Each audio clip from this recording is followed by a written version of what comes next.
All right, my friends, welcome to episode 155 of Prof and Dev Play Games. Over there is Anthony, the dev. He is at SummerSpeak on Twitter. And over here is motherfucking Nostradamus. I called into the breach. I fucking called it for that Nindies showcase. You did. I didn't say it would drop now, but Jesus Christ, that was a great end to that. So I guess we're just going to jump right in here. It's Professor Larry here at Prof Plays Games. We're going to talk about Indie Showcase. That was the Direct. And we're going to talk about PAX 2018. Yeah. I guess is it PAX Prime or is it PAX West now? PAX West. They called it. They changed it from Prime to just West. Okay. It's clearer. Yeah, it makes sense. So there's PAX West. Anthony spent a ton of time there, and then we'll talk about the games that we're playing. So why don't we talk about PAX first? Because that's just fresh on your mind, and I want to hear all about it. I mean, it kind of rolls into the Nindies thing as well. So first qualifier to PAX, and this year especially, I'm noticing even more, is PAX is the game where indies get announced. Oh, okay. It just feels that way. Or you get new trailers. Especially, I think, Thursday and Friday, you saw a lot of news about indie games hitting, not just because of the Nintendo indie stuff, but you had a Industries of Titan new trailer, and they're showing combat, and they're there with a new build. There's Rebel Galaxy Outlaw was announced. Yeah, what? I kept reading about that. What the hell is that? Is it like the next game from that? Yes, it's the next game in Rebel Galaxy. It's a prequel.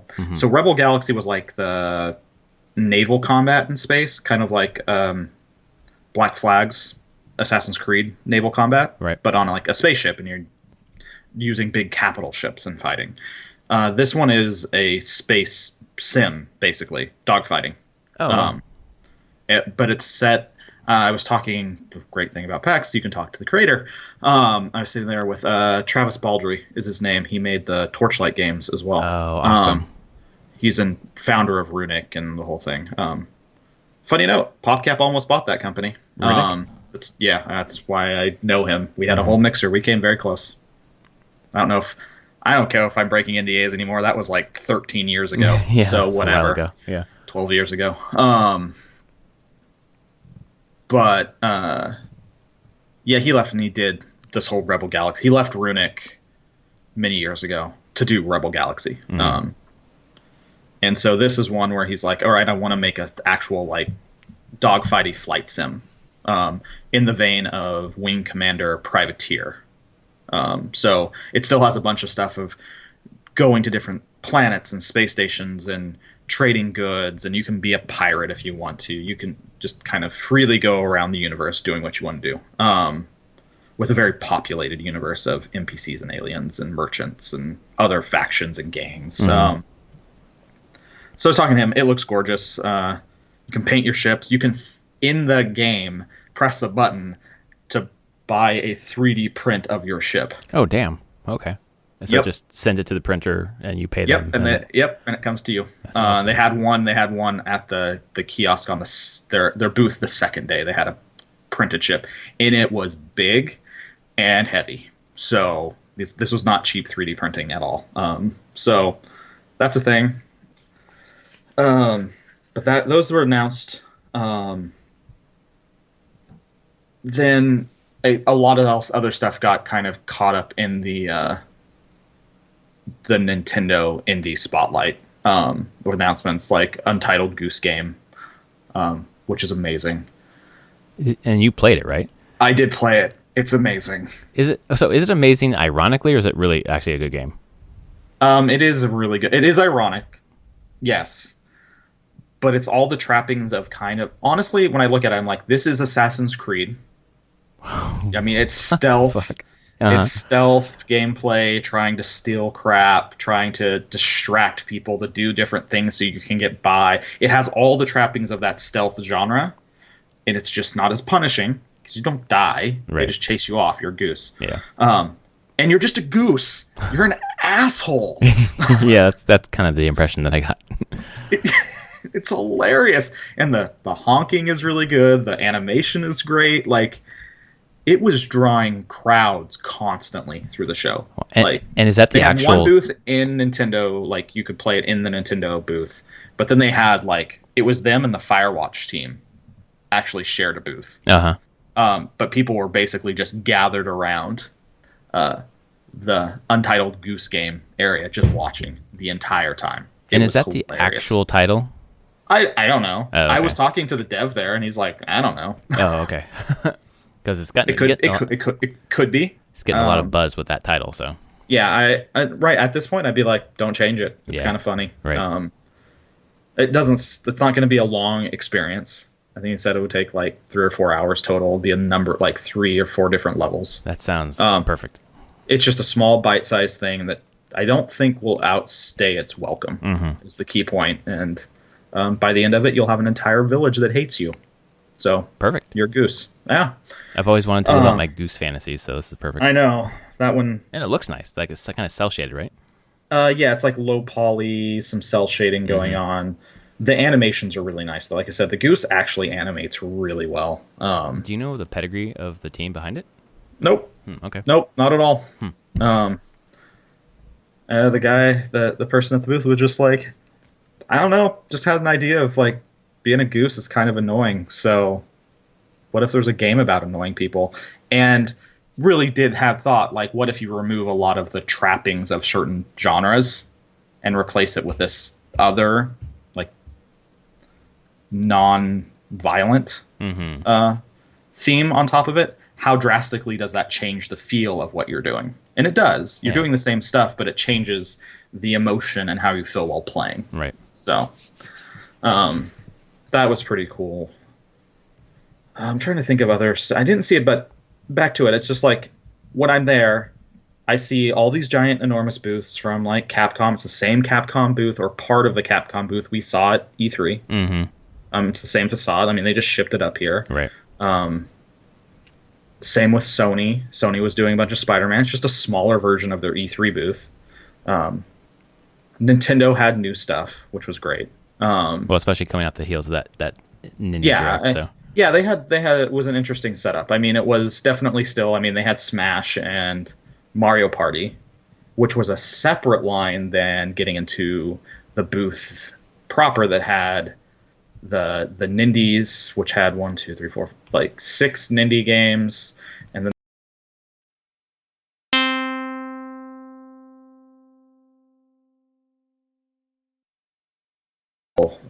like 6 stations for Pokemon Let's Go. So that was like their and then I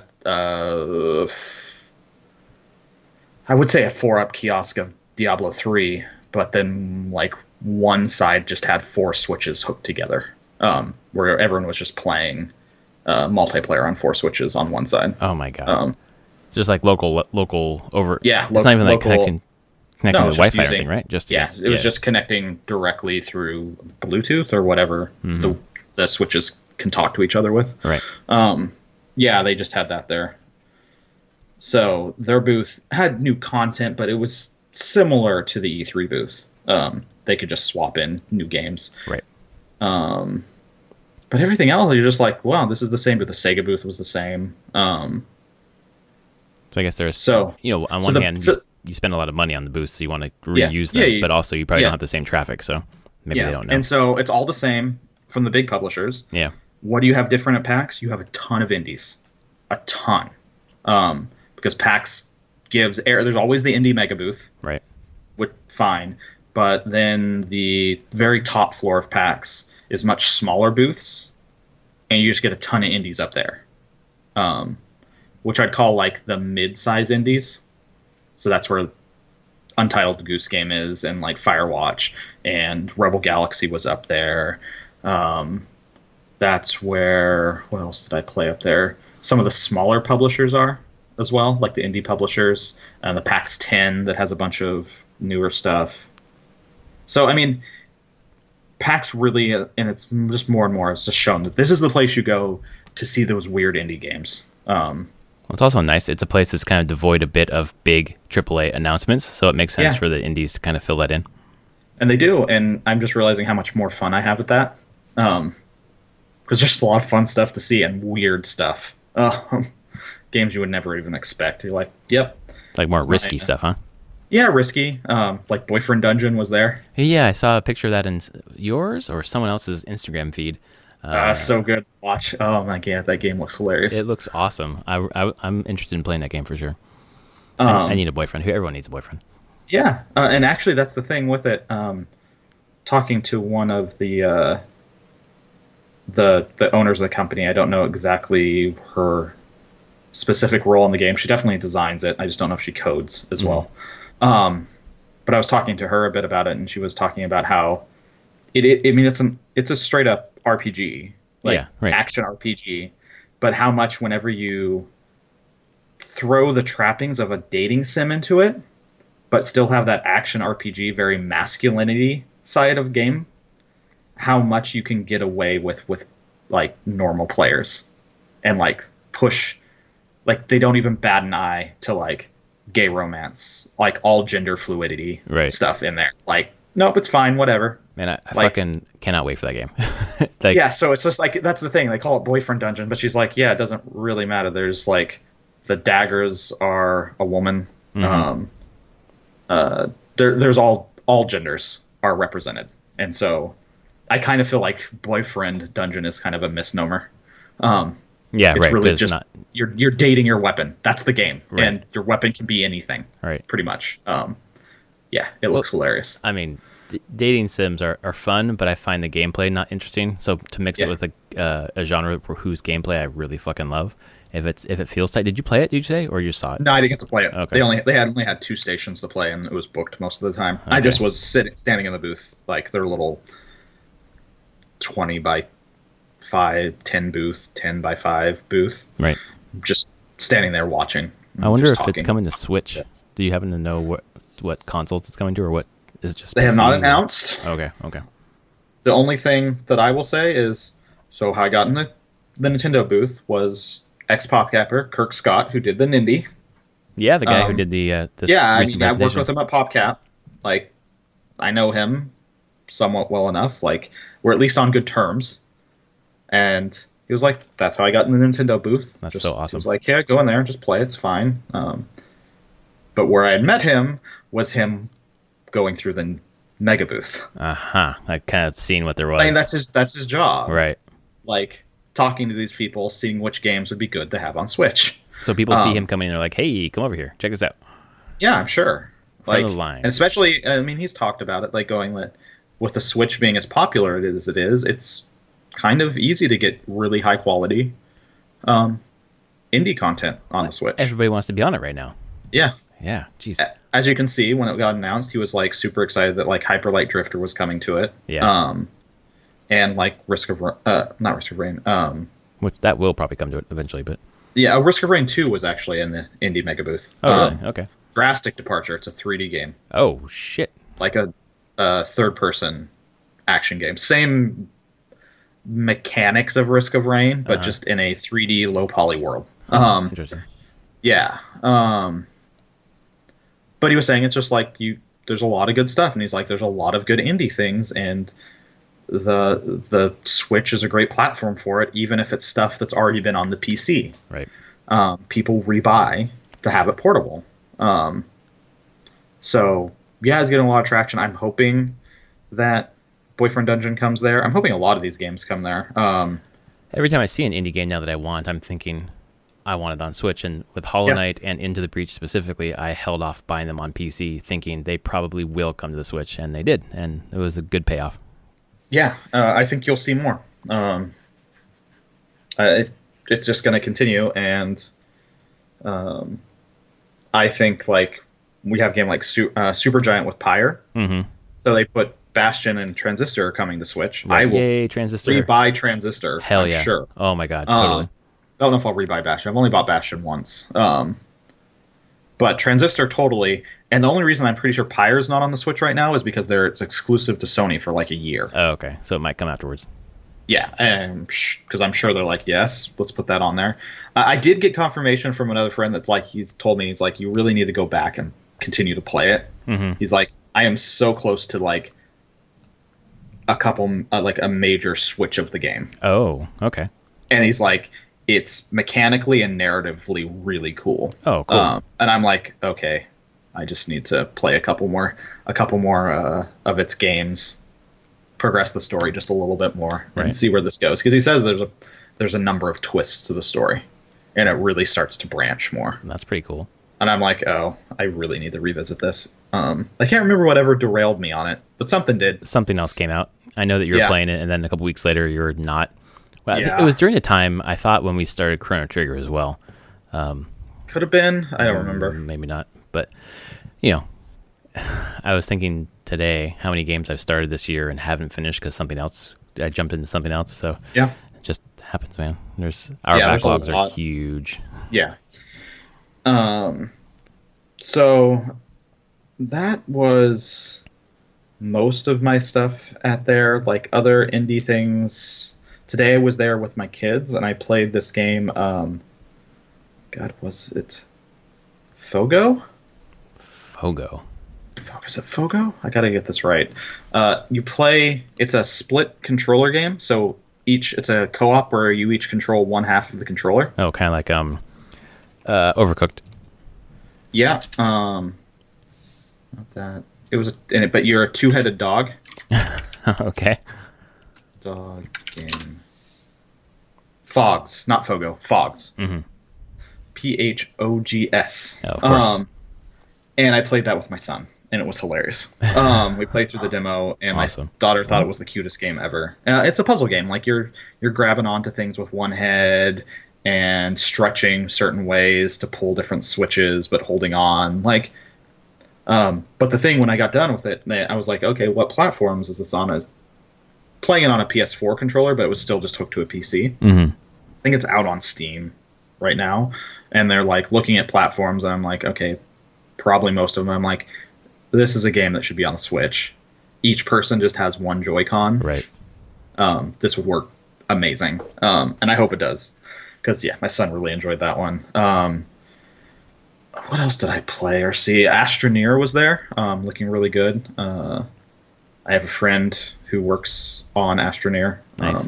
so I got to see the newest build and talk to her about what was going on with it, and they're all super excited. They're getting close to 1.0 and out of early access, and they have a bunch of updates planned for after 1.0 they really want to do. Mhm.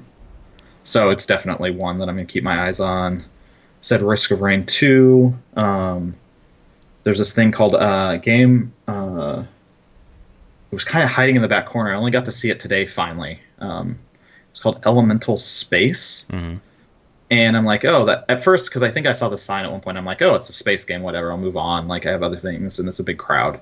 It's a turn-based tactics game. Oh, hello. Like XCOM single player turn-based tactics with destructible terrain. Oh my gosh. With a big focus on melee combat. Please And, tell me the like, name of this again. Elemental Space. Okay. It's sci-fi, though. I can deal with it. Space sci-fi thing. Like it's weird. It's not from South American dev team. Uh-huh. But yeah, it's totally on my radar now. And I think it's scheduled for Q4 this year. Oh, it's coming out this year. Dang. Yeah. Okay. Elemental Space. Elemental Space. I think they said that will be PC this year, and then they are planning on bringing it to PS4, Xbox One. They did not confirm Switch. Okay. So I'll keep it in the back of my head then. yeah, I but fucking want everything on Switch. turn-based tactics. It looked really cool once That I was sounds sitting down awesome. watching it. I'm like, yep, sold. Trying to think of through all the other things. There are so many things. The PAX 10 was a lot of random stuff I actually hadn't heard about. I'm trying to think. Nothing. That was a hard place to be in because they're just. What is the PAX 10? Like they curate a list of 10 things? Or They what? curate a list of 10 indie games Okay. that they feel are like super important, and then they get judged, and one of those 10 gets some prize. Oh, okay. And they're judged by people in the industry. Right. Like there were people at PopCap I worked with that were judges for it. Usually higher ups in the industries. And it's a lot to get marketing and kind of hooked up with different publishers Right. as well. Get some buzz if you win that, I'm sure. They also have the PAX Rising now, which is just kind of standout indie games that they just put in another spot of the main floor. And that had like Killer Queen Bee Black was in there. Like stuff you've heard of, but they're like, this is good indie games. Like, you should be watching these things and these devs. So I know I just keep talking about indie games, but that's what I remember the most of PAX. Well, and I'm happy. Days. That's what I've seen. I'm happy to hear that because that's where my head's at too. Just indie games are just all I'm playing right now, for the most part. So. Yeah. But then I can speak to some of the. I didn't wait in lines to play any of the like Ubisoft stuff or Capcom. Like, we're talking 1.5, 2 hour lines. Well, Valve actually had a booth there. Oh, they had Artifact, right? They had Artifact, and it was like minimum an hour wait to play. Did you see any gameplay? Yeah, you're playing 3 games at once. What? Yeah, 3 lanes or it's 3 lane. Like the card game is set up in 3 boards basically. And the first person that wins 2 of the boards wins. Because it's the Dota? Is it based on Dota? Yeah, it's Dota. It's based on the Dota 2 world, whatever. So it's the same heroes. But it's like left to right, you get like your hand, and you have to choose your resources of what you're playing to like what cards and heroes and stuff you're playing to which lane each turn. But you don't get to like move back and forth. Like you start in left, you have to make your decisions, then it moves to the middle, make your decisions, moves to the right, make your decisions, turn's done. Right. Like, there's no like going back and forth. Like you have to kind of plan ahead. I don't know. It seems complicated, much more complicated than Hearthstone. Probably more akin to Magic in complication. Well, and they had hired some of the original Magic creators, right? Richard Garfield helped. Yeah, that's right. He helps on so much. That's what he does. His name gives him. He can contract and help on so many CCGs. Because his name alone will add some. Yeah, and he's a good designer. I'm like, he is still a great designer. I can tell a Richard Garfield design when I play it, and you're like, yeah, they're really smooth and clean almost always. Yeah. But I don't know. Like, of course, Valve has an audience for it because it's going to be on Steam. So there you go. It will be in front of people. Right. Just for people to decide if they have room in their lives for another digital card game. Yeah, pretty much, because there's a lot of them. And how does this work from Hearthstone? Because it's more complicated than Hearthstone. So is it part of the user base being the people that would stop Hearthstone, like feel like they outgrow Hearthstone and want something more complicated? Right. And I feel like Wizards of the Coast is also setting that up with Magic the Gathering Arena, and they have the Magic brand name. So I feel like there's going to be a lot of games trying to vie for that spot, right? That slightly more complicated card game, the graduated card game. And I'll be interested to see how many can survive there. It's almost like the games as service issue where there just aren't enough people and not enough time to keep them all afloat. Exactly. So that was weird to see, like Valve there. Just hadn't seen it. Really then like showing a new game basically. On show floor. Right. I saw more Starlink. Played Starlink. Yeah, tell us about that. It's new Star Fox game. it feels a lot like Star Fox. Nice. Like good Star Fox. More actiony, combat focused, with a little bit of No Man's Sky thrown in for like traveling between planets. But it's not like an infinite universe. It's like 7 or 8 planets you're flying between, doing different missions and everything. And the combat feels decent. Like it's kind of like you fly around. You can be like hovering close to the ground, kind of just hopping up and down. You can be up in the air, flying around. And you played on a Switch or PS4? On a Switch. Oh, okay, nice. How did it look? Fine. Okay, that's good enough. I mean, I don't think it's not. This is where I'll now go into playing D3 on the Switch. Yes. Smooth as butter. Oh man. Oh my god, it's super smooth. 60 frames per second, totally. Even watching the 4-player multiplayer thing, didn't drop frames at all. It was super smooth. How's the mob density? Sorry. Mob density completely the same. Fine. Okay, Tons of it. Cool. The place where I see where they've cut the corners is texture quality. Mm. So like whenever you're like looking at your hero on the hero select, it's muddy. Oh. But that doesn't matter in the game. No, definitely not, because it's because far enough you're away. not looking at them that closely. Yeah. So that's the trade-off. Lower quality textures on the models. I think I could probably deal with that because I have pretty good models on my PC and my PS4, but neither of those I can take on the go. Yeah. And actual gameplay, when you're playing, there's so much going on the screen, doesn't really matter. Yeah. Yeah, they had us play a Rift, basically. Oh, nice. It was a pre-designed Rift Okay. demo. And weird, in the Nintendo booth, it was actual Blizzard employees doing the demo. Whoa, crazy. Like, that's what Nintendo had. Like, if it wasn't a Nintendo game, they had people from the company making the game demoing the game. I guess like, that's the best way they're to answering do it. questions. Yeah. So Otherwise, you wouldn't get questions answered.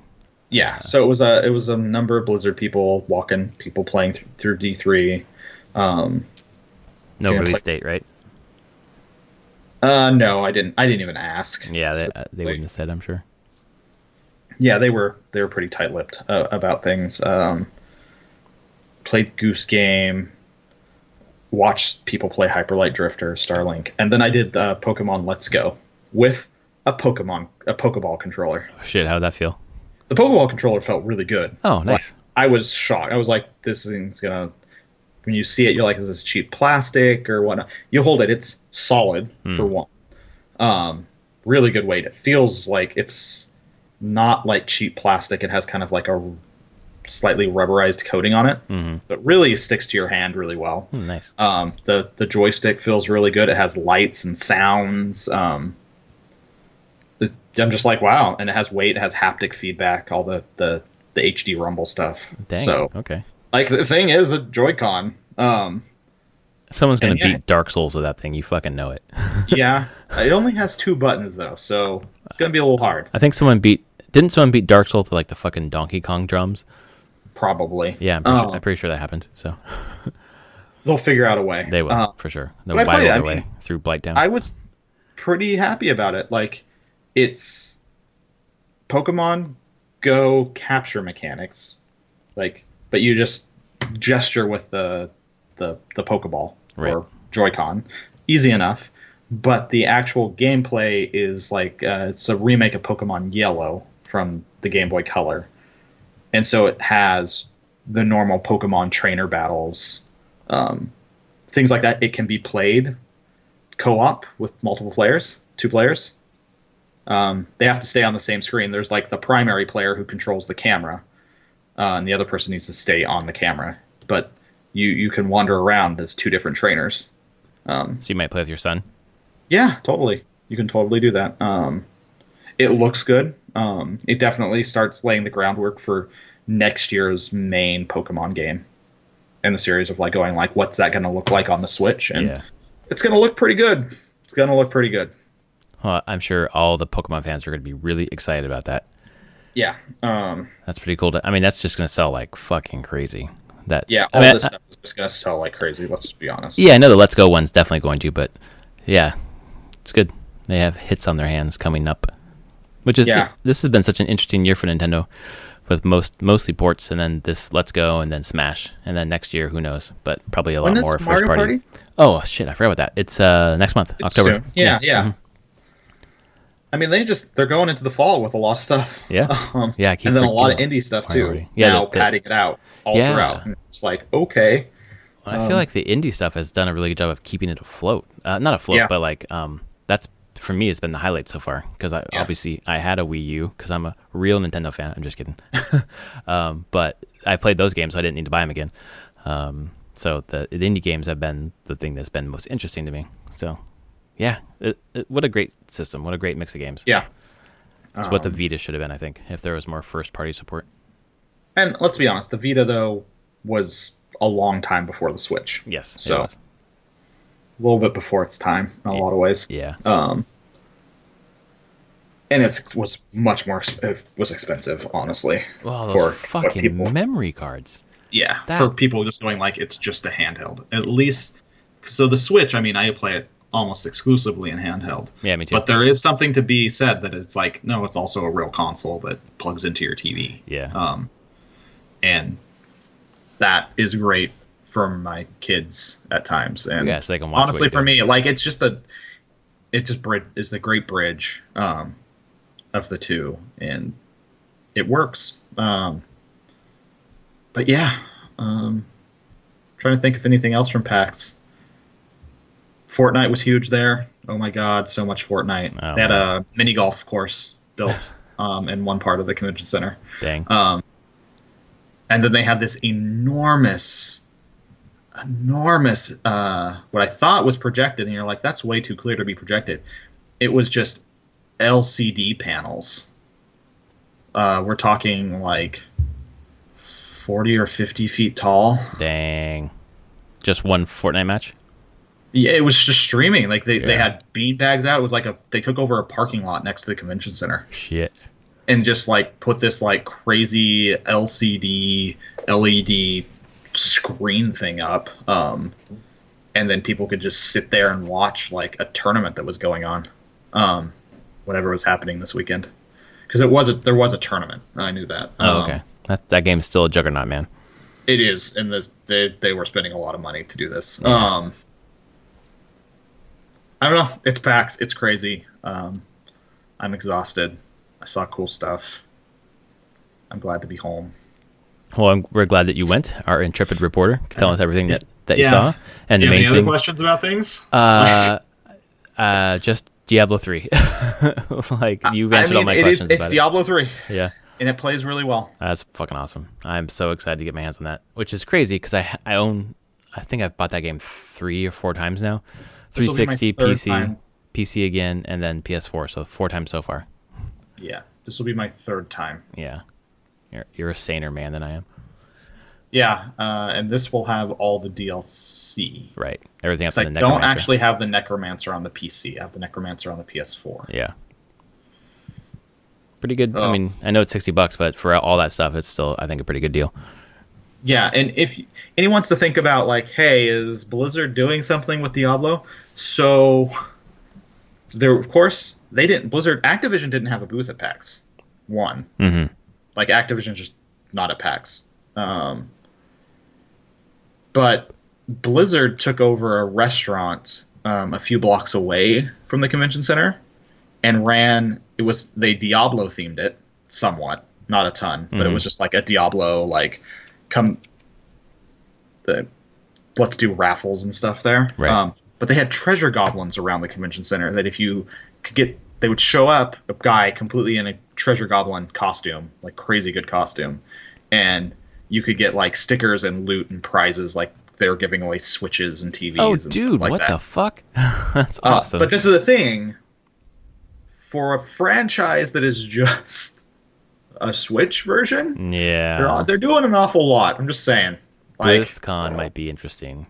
Yeah, I feel like they're pushing a little bit of mindset back into Diablo, Right. just to make people realize that it's still around. So yeah, I'm hoping BlizzCon has something to say there. Well, I'm hoping that I'm there in person. We shall see. Yes, I can report from the southern end of our coast. it's true. So really quickly, just wanted to touch on some of the indie games that you didn't mention from the Indie Direct. Anything that popped up that you thought was interesting? I cannot go back and look at my list because my computer is completely frozen. So I'm just going to go from memory.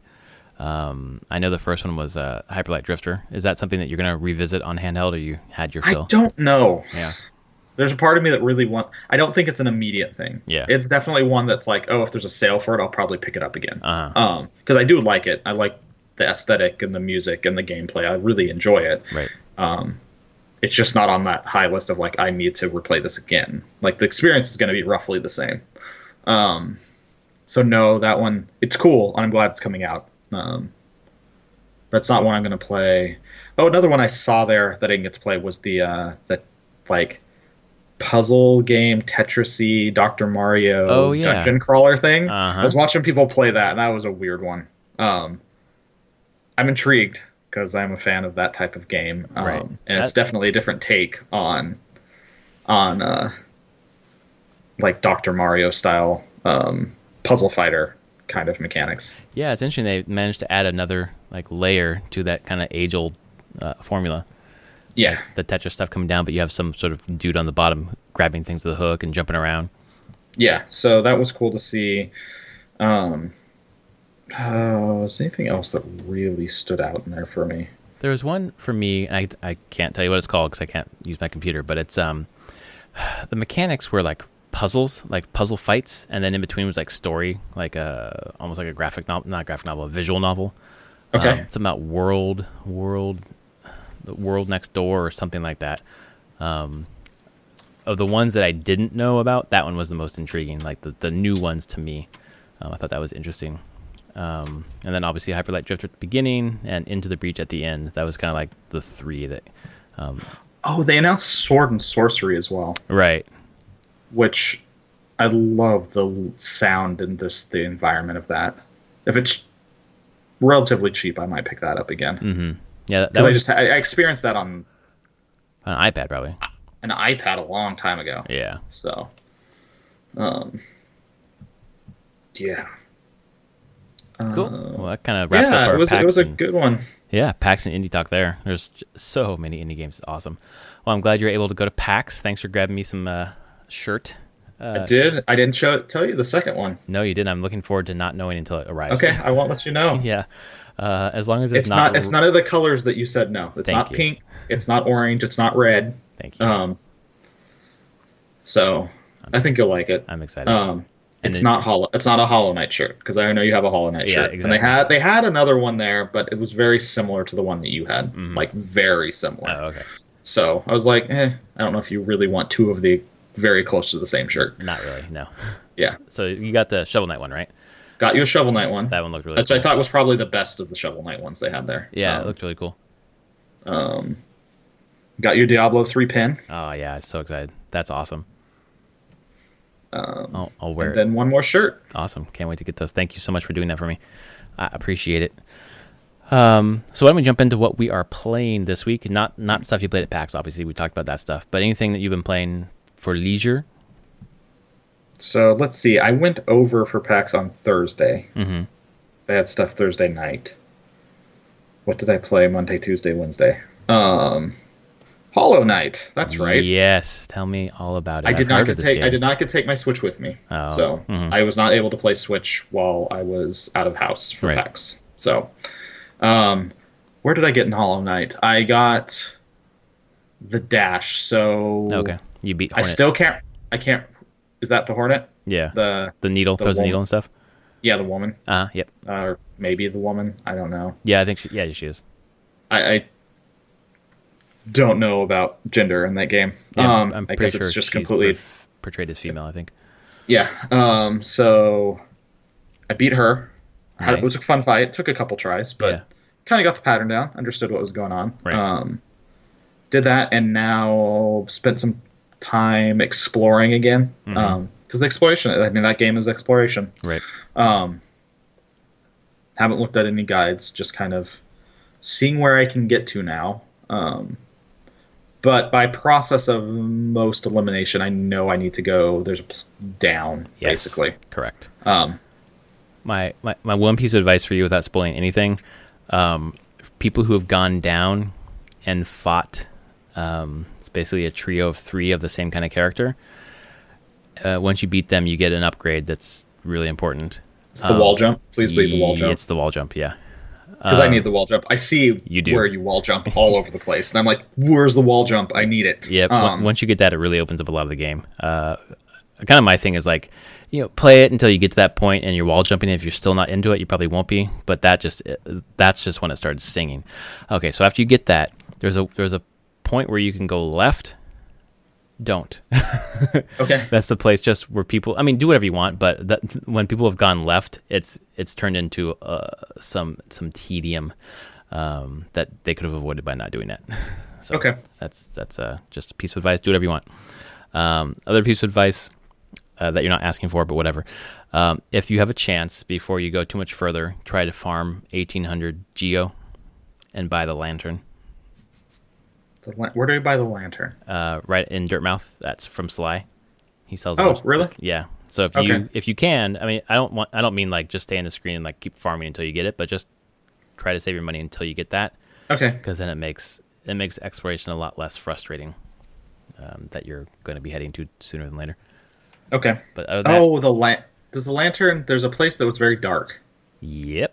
That I went into, and I was like, did a few jumps, and I was like, I don't think I should be here right now. Correct. So if you get that, yeah, I know. Sure. If you get that lantern early, it kind of makes some of the a lot of people described as like frustrating and not a fun way. It kind of negates that. So. Okay. But that's up to you. But yes. I went that route and I enjoyed it. Other than that, fucking just enjoy the shit out of that game, man. Yeah. I've been really just enjoying just how freeform it is and just how much exploration matters. Yeah. And it not being too punishing overall. Right. Like right. It is punishing, but not too bad. Had a really good time there. The only somewhat small complaint I have is the art style sometimes makes it hard to see enemies. Yeah, I can see that. I've gotten blindsided a couple times, and a couple times when I didn't know something was an enemy. Uh-huh. And it's totally just how the art's presented. Like sometimes there's just not enough contrast in my mind. Right. Between like background elements and like foreground elements and enemy. I imagine green path is a big problem for that. That was where I saw it the most. Yeah. I was like, oh, come on. Like, I would like to know what's an enemy, please. Yeah. Or I can see that this is not just a bush, or something. Right. So, yeah, that was pretty much the only time that, like, just had a couple times with the art that I was like, come on. I felt cheated a little bit, there. But that's really about it. Controls seem great. Platforming, like you said, is a little bit weak. There's something just about the floatiness and precision of the Hollow Knight that is, or I guess you're not. I don't know what you are. What are you? That's a huge spoiler. Okay. You're Gandalf. Just kidding. Yeah. No, that's a kind of end game spoiler. What do you call yourself as you're going through the game?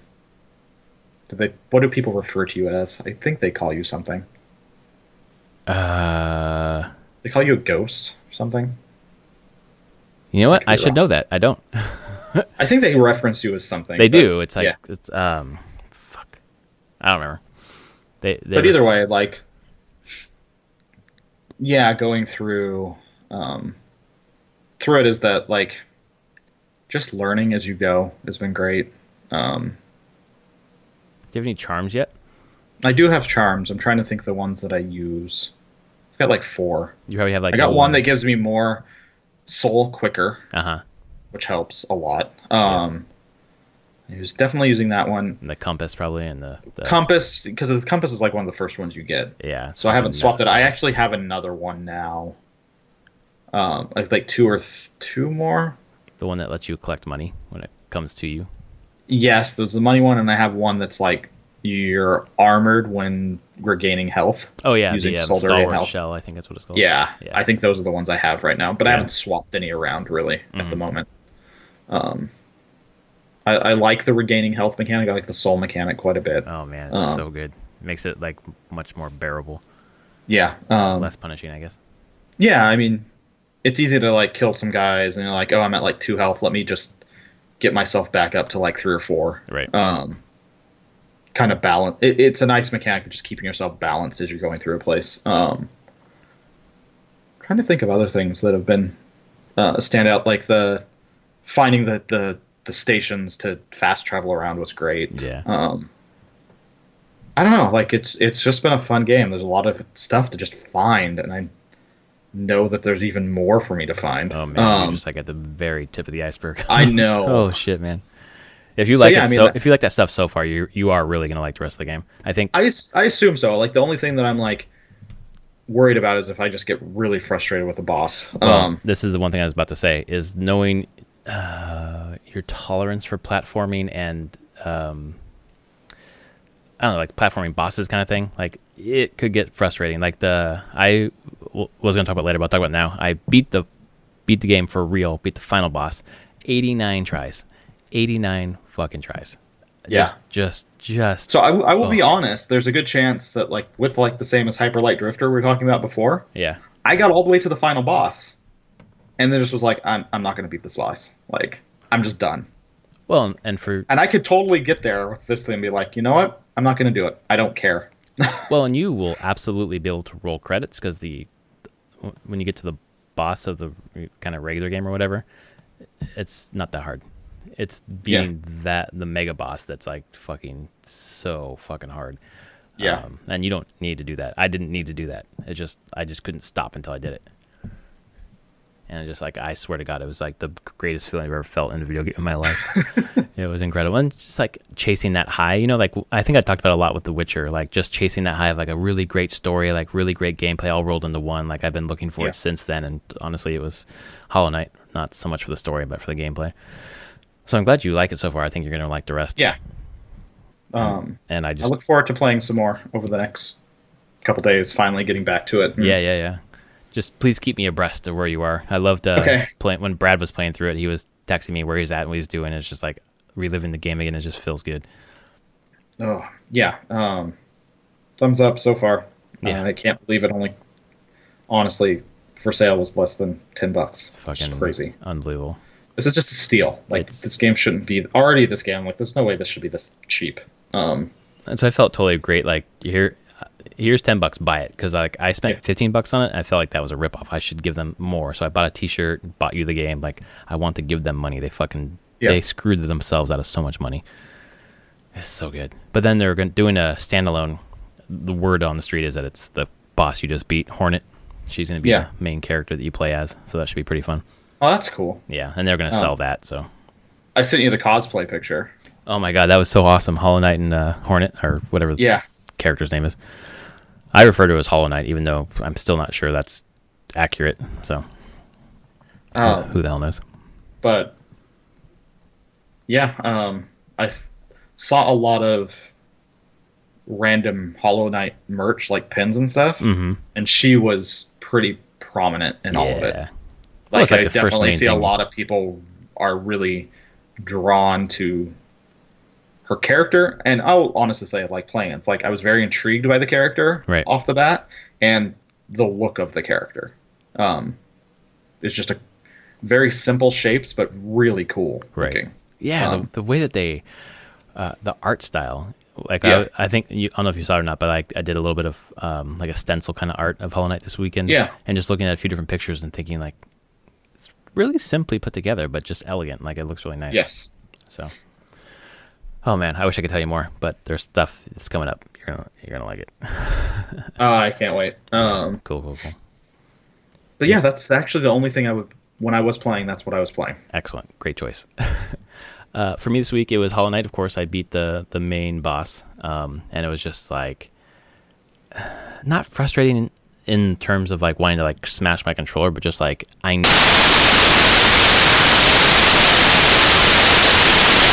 knew every time I lost, I fucked it up somehow, and I kept like doing different charm combinations. And Brad was giving me some tips because he actually beat the game before I did, which is funny because he started way after I did. Put a lot of time into that, didn't he? I think he beat it at 35 hours or something like that, or 32 hours. But he did that in the course of like a week or a week and a half. Yeah, when he starts the game, he goes. So then beat that. And the only thing I've left is a little bit of the DLC. I'm probably gonna go back to that eventually because that DLC boss is the hardest one. It's worse than the one I just beat. Okay. So we'll see how that goes.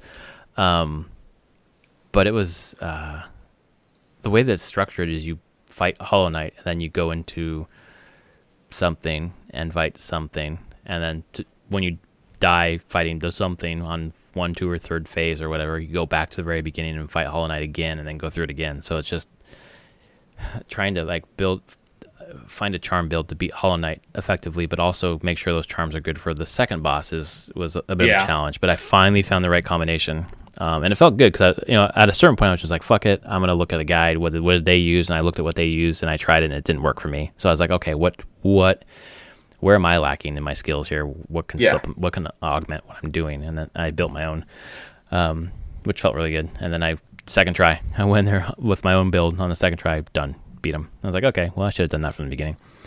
So played that, and then I was flipping around a bunch of different games. Played Yoku's Express, played Minute, both on the Switch, both indie games, both really good. Yoku's Express is like a Metroidvania with pinball, and it's just it's literally what it is. I don't know how else to describe it. It was pretty fun. And then Minute is, I don't know if you've seen Minute. I haven't seen Minute. I have seen videos of Minute. I know Minute. Okay. So for the listeners, if you don't, it's basically looks simple graphics. I don't know if it's ASCII or I don't know what, but it's not ASCII, but it's black and white, monochrome, right? Exactly. Pixel. Yeah, graphics. That's right. And then it's predicated on the fact that you have 60 seconds and then you die, no matter what. Yep. So from your house, you kind of build out and like you're trying to get new items that persist, or get to a new house and keep progressing. And then every 60 seconds you're dead, and it's this 60-second loop that it feels really good. But then after playing Hollow Knight for like 50 hours, I'm like, I want to play. I don't know what I want to play, so I'm going to keep bouncing around. So I played Minute, played Yoku's Express, played a third game I can't remember, and then picked up my 3DS and decided, okay, I'll give Super Metroid a try. And I just fucking fell in a hole. I put like 6-7 hours into that game. It is incredible. It's stupid. I know it came out in 1994, but I'm just discovering now how incredible that game is. It's amazing how well it holds up. Fuck. Like, you're just like, and how much it is like a pinnacle of the genre. Yeah, and to come that early in the genre, basically, before the Vania part of Metroidvania came out, even. The thing, I mean, exploration is awesome. The way that all the maps kind of knit together is great. All the secrets that are hidden, like, I just keep stumbling. I'm just bombing the shit out of everything. Finding missiles, super missiles, bomb, super bomb, whatever. The only thing that kind of gets me a little bit is the combat, even like the platforming combat a little bit. Yeah. Like when I was fighting Kraid, I think it was. Yep. It's just kind of hard to like platform. Basically, the platforming to me doesn't hold up as well. And I think that's where the combat and the platforming. No, I don't know. Hollow Knight platforming is kind of mediocre. The combat Hollow Knight has in spades, I think, over Metroid, but other stuff, man, like there are things in Super Metroid that I enjoy more than in Hollow Knight, and I fucking love Hollow Knight, and it's just like, I want to wait till I'm done to kind of compare and contrast, but it just feels great. I'm at so where I have no clue. You did Kraid at least. Yeah, so no, I've gone through. I'm way past Kraid now. Brinstar, I assume that's. I'm actually remembering this right. I went through the Brinstar. I went through the wreck ship. I went through. You've gone through the wreck ship. I really enjoyed the wreck ship. Yeah, me too. I remember as a kid that blew my mind. About having to kill Phantoon in order to turn the lights on and all that shit. Yeah, just the whole thing, like that horror vibe switch, kind of like exploring the haunted house thing. I was like, as like preteen, that thing was just, I was just like, what is going on? Oh God. Yeah, I think the wreck ship is probably my favorite place right now, just because of how contained it is, but how interesting it is, and it just kind of flips things around. Like, you find the map room early, you find the save room early, and you're like, why aren't they working? It just flips the script a little bit. And then beat Phantoon, got the stuff there, got the gravity suit. And then I went down to, it starts with an M, like Meridi. It's like, I know what you're talking about. Brown. The water one, right? Yeah, the water one, yeah. Yeah. And I'm there right now. I don't like it as much as the other places right now. I think I maybe just got burned out. Like, I put like 7 hours in 2 days. So I was like, all right, I need to put this down for a little bit and come back when I enjoy it. So I'm going to pick it up again tomorrow, I think. But I think I need to get the space jump. I need to get something else. And then I'm going to go to Ridley, because I have a path to Ridley, and I think the gravity suit is what I need to get there, perhaps. I forget how quickly this game can be finished too, though. It's like, that's the crazy thing. It's like 8 or 9 hours. I'm like, you're there, and I'm like, oh right. And I remember this is where I was, like, the first time I played it as a kid, like, no guides, nothing. This game took me forever. Right. Well, to play, like, I'm not really, if I have a question, I can look it up. I'm not really looking at guides, but there's a couple questions I had that I looked up and it gave me the answer pretty quickly. But honestly, it's the virtual console, like the fucking save state. Like, I can go into a boss, and if I die, I can go quickly restart instead of going way back to my save spot. and that saved me a ton of time. Like, I'm fucking tearing through this game because I, haven't really died because I keep just loading my save state. Or like with Fantoon, I kept dying at Fantoon and restarting the boss fight, and then I get halfway through with like pretty good health, and I hit my save state there. So if I died later, I'd go back to the middle of the boss fight. So stuff like that. So it kind of feels like cheating, but I'm just wanting to experience the game. And I don't think I'm experiencing it completely how obviously I'm not how it was meant, because you should go back to your save state and like try it all again and kind of experience that like I did with Hollow Knight, go back and get my Geo and shit like that. But it's hard not to use save states. It really speeds things up. Yeah, I guess you really are getting close to Ridley. Yeah. I mean, I think I don't know if I need to space jump to get to Ridley, or if I just you'll want to get the space jump. You'll want to get that, and you'll want to get space jump and the screw attack. Yeah, and I don't have either of those things. Yeah, I don't know. Yeah, you're definitely gonna want the space jump, and then I don't know if you get the screw attack before or after Ridley. Okay. I don't even know where the space jump is. I assume it's in this water world place, the underwater stuff. But... I believe so. Like that. I mean, the game is actually pretty good about directing you to. It sure is. I just keep where to go, even though you are feeling like you kind of don't have a clue where you're going a lot of times. Well, that's the crazy thing. You kind of end up in the right places. In the first hour, I've got like 4 upgrades, and then like the next 2 hours, I got like tons of them. I was like, wow, I was like, wow, I'm really good at this game because I know exactly where to go. And I'm like, no, it's just designed really well for me to get funneled into those areas. To know where to go. Well, and my understanding... Yeah, space jump is Meridia. That's right. Okay, that's good. I need to find that. I think my understanding of the grammar of this kind of game has increased, because when I tried Super Metroid like 3 or 4 years ago, I'd get to a part where I didn't know what to do, and I would just get frustrated. I'd keep trying and keep trying. Now I know, get to a place you literally can't do anything. You're not meant to be there yet. Go back. Go somewhere else, find the power up, come back.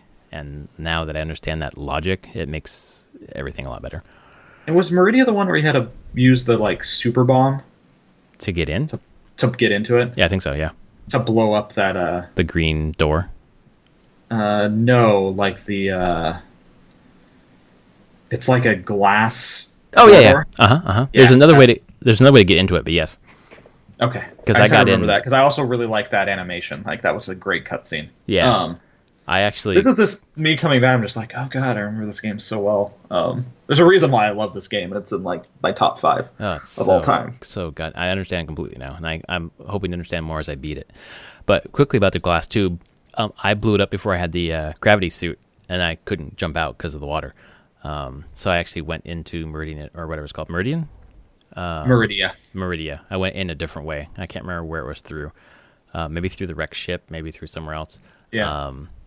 But yeah, that's where I am now, and there's a lot more to explore. I think my kid woke up from a nap, and then I was like, okay, I'll get back to it. But I suspect by the time we talk next week, I will have beaten Super Metroid and feel real fucking good about it. You should. And then to feel bad again, go start watching speedruns of it.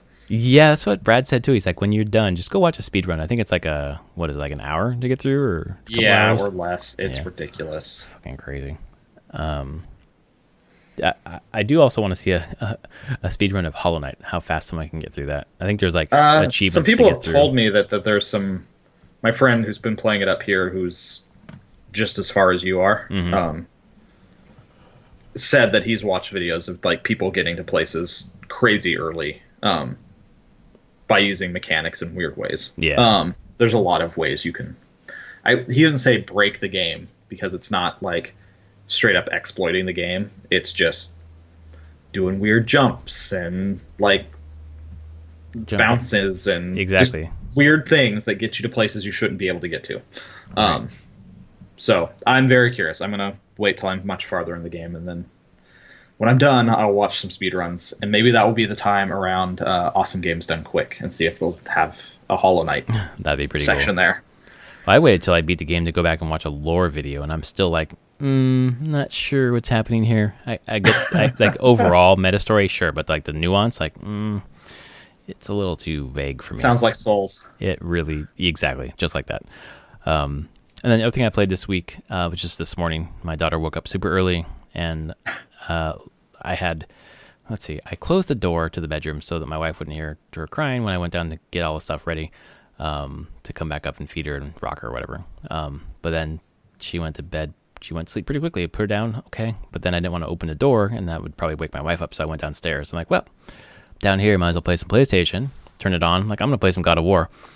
As I'm flipping through the titles to get to God of War, I pass Persona 5. I'm like, I haven't played that in a while. Maybe I'll just try that just for a second. Oh, that was a bad idea. How many days did you go through? I finished. I was in the middle of Kamoshida's castle. Like I was about to meet Anne, and then nice. I met Anne, picked her up, and then played through probably another 20 minutes or so. Oh, she got her persona? She got her persona, and we came back out of that world, and we're talking. So good. Oh, it was really good.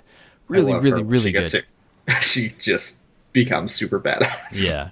And then went home, basically, to your apartment, and there's like a doctor there, and you basically learn, like, oh, I can go to this doctor and buy some weird potions or whatever. Yeah. And I kind of ended near there, and I was like, okay. I forgot how good this fucking game is. This is kind of what I want to play on the PlayStation, because I have a Switch game, or I have a portable game, and then I have a PS4 game. So if I can watch a TV or use a TV or whatever, I'll play whatever game that is. But then I remembered, the Vita remote play is really good for turn-based games, because you don't need to worry about lag. Nope. So I've got my Vita. When I process this podcast and my laptop actually works, I'm going to fucking play Persona in my bed. And that means I'm going to play a lot of fucking Persona. So I need to beat Super Metroid, so then my PS4/handheld game becomes the same game. You're going to start talking about Persona again, and I'm going to want to play it again. Yeah, I can understand. You know why. this. Fucking hell. It just the story sucked me in, and I played for like an hour, and it's just like, this is really, really good. Like, the story is so good. And fucking weird, but good. It's weird, it's good, then you add the art style and the music on top of it, and you're just like, it's so stylish. God, that's so stylish. It's so good. If I'm able to play it anywhere in the house on the Vita at night, or kids asleep or whatever, not using the TV, I'm gonna get through Persona. I'm sorry, God of War, you need a lot of attention that I can't give you right now. Yeah. But a turn-based game, I can definitely pay attention to. Yeah. Yeah, oh, man. That's a chock full episode. It really is. Of good stuff. Next week, maybe by the time we roll on the next week, we might have started Divinity. I'm not sure what our plans for that are. Yeah, we got to figure that one out. Yeah. Because I assume you've got it in the mail, or did you order it? I actually canceled my Amazon. I'm just going to do it digital. Oh, okay, cool. Yeah, so I mean, I'm not in a hurry. I just wanted it digital. So. Yeah, that makes sense. I'm not in a hurry, so whenever we decide to do it. Okay, there's so much to play. So much to play. I saw them there. Actually, that's not true. Because I'm just going to buy it digital. But Divinity had a booth at PAX. Really? Larian Studios, and I was like, can I just buy the game from you? And they can't. They don't have it for sale. Oh, that sucks. They had Steam codes for sale, but I was like, can I get a PS4 copy? And they're like, we don't have it. Yeah. They're like, you can get it everywhere. I'm like, I know, but I would have liked to give you the money, right? If I can, just directly, as opposed to going through. Good. Yeah, as opposed to going through any other store. But they didn't. That was too bad. Yeah. But they had a big booth, not a big booth, but a booth with a bunch of couches and stuff where people could play co-op. Awesome. So I think a lot of these places, even if they don't have new stuff coming out, keep the booth space, basically. Because if you have a booth at PAX, you can pay for the next year. Like, you can just hold the booth. Right. Because forever. Otherwise you let go of it and you don't get it back, probably. Exactly. Yeah. Well, and it was nice for Larry, and like they just released their new thing. So, I mean, not new, but the definitive edition on PS4 and Xbox. So, yeah. So, what a time to be a gamer! Oh my god. Oh yeah. I would love to go to PAX again. Maybe next year. We'll have to see. Just let me know when. Yeah. Be a ton of fun. I'm looking forward to it. So that was episode 155 of Prof and Dev Play Games. He is at SummerSpeak. I am at Prof Plays Games, and we will be back next week to talk about who the hell knows what, but we are hitting the big season, so there's lots to talk about. Yes. So all right. We'll see you next week. Night, everyone. Night.